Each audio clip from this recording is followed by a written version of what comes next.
This lecture is on using strings.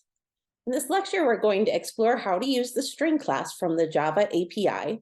We'll become familiar with some common methods used to process strings in programs, review information about making method calls, and understand how object-oriented design can be seen in the Java standard library and the syntax for calling methods.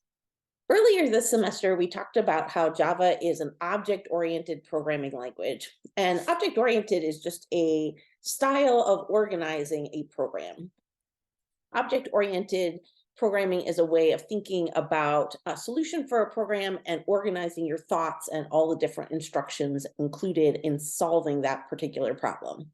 Object-oriented programming focuses on modeling real-world objects using customized data types that are called classes.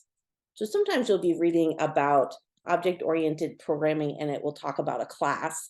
They're just talking about a data type. It might be a data type that's included in the Java standard library, or it might be a class or data type that is created by a software developer. You'll even learn how to create your own classes, your own data types later on this semester.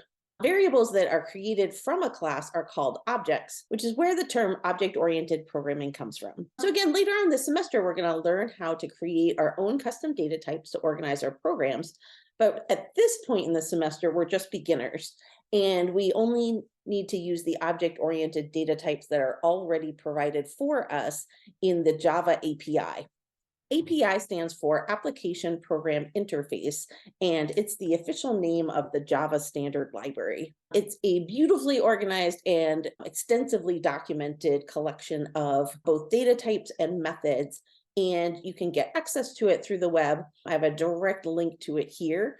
You can also just Google Java API and then include the version number that we're using. We're using Java 20.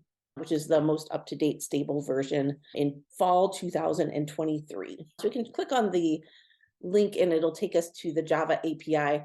There is a lot of information in here, and so it can be overwhelming to look through it. A lot of times when I'm trying to find information in the standard library, instead of just going to the standard library kind of default base location, I'll Google something like, suppose I want to learn more about the string data type that we're going to talk about today. I would Google Java API version 20, and then the thing that I'm looking for, I want to know about the string class. And generally, the top hit on Google is the documentation for that particular data type. The data type documentation always has this standard format, and we're going to look through it today so we can become familiar with what all the different pieces indicate.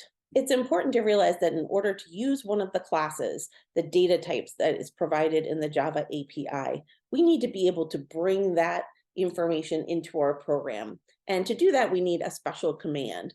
In order to import a data type into our program so that we're able to use it, we need to know the location of that particular class within the Java standard API. We'll see that when we look in the Java standard library, the documentation always tells us the exact location of each class so that we're able to import it and use it in our own programs. So let's dive right in. Suppose that we want to store a collection of characters that represent a word or somebody's name. You probably remember from your previous programming experience that that type of collection is referred to as a string in computer science. String is just a type of data, and it stores information as character information. Strings could store something like CPSC 220, or the phrase computer science is amazing, or it could store a phone number like 540-654-1362. In Java, strings are implemented by a class, and Java programming style conventions suggest that we always use a capital letter at the beginning of each class identifier. So in Java, the data type for a string is capital S string. If you use a lowercase s when you're declaring a string variable, Java will get confused and will not understand what you're talking about. We refer to the data type and all of the operations that we can perform on objects of this type as the string class. So the string class is the information that's stored inside the string, and also all of the methods that we can possibly execute on that collection of data. If you haven't already, you should Google the string API documentation, or you can follow the link that's in the notes. So let's check out a little bit more about the string classes API documentation. Let me switch back to the website for the string class. So again, this format for the data type is standard, and every class within the Java API has the same kind of set of information associated with it. So once you get used to it, it's really easy to read through the API and understand how the information is stored, how to use the various methods associated with that data type, and see some examples of the data type in action. That'll help you use it effectively.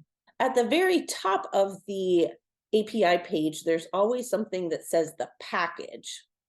The package is the location or folder where this particular data type string lives. So the string data type, the string class, lives in the library called java.lang. And that's important to know because if we wanted to use the string library in our program, we would need to import that library into our code. Again, we need to remember it's in the java.lang package. That just means a folder.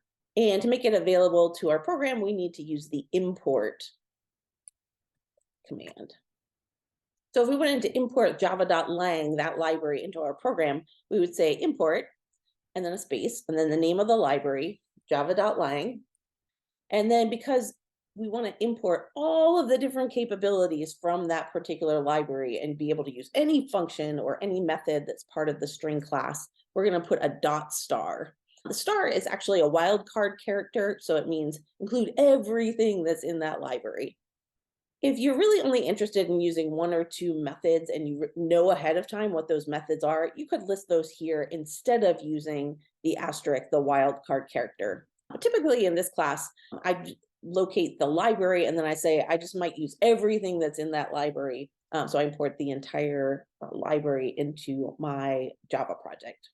Now, we could type that into an IntelliJ file. So for example, let me bring up IntelliJ and start a new project. I'm going to choose new project, and I'm going to call this string examples. And I'm going to store it inside my regular Java files directory on my desktop. I'm using a Java document and IntelliJ and the Java 20 SDK. So I'm just going to leave all those defaults selected. And then I'm going to delete all of the boilerplate code out of this particular file. Now, if I wanted to use the string class in this project, I would need to import the java.lang library here. So I'd type in import java.lang.star and then a semicolon. And you can see Java is perfectly happy with it. No red squiggly underlines or anything like that. I'm able to compile my program. It's not going to do anything because I don't have any executable statements in there.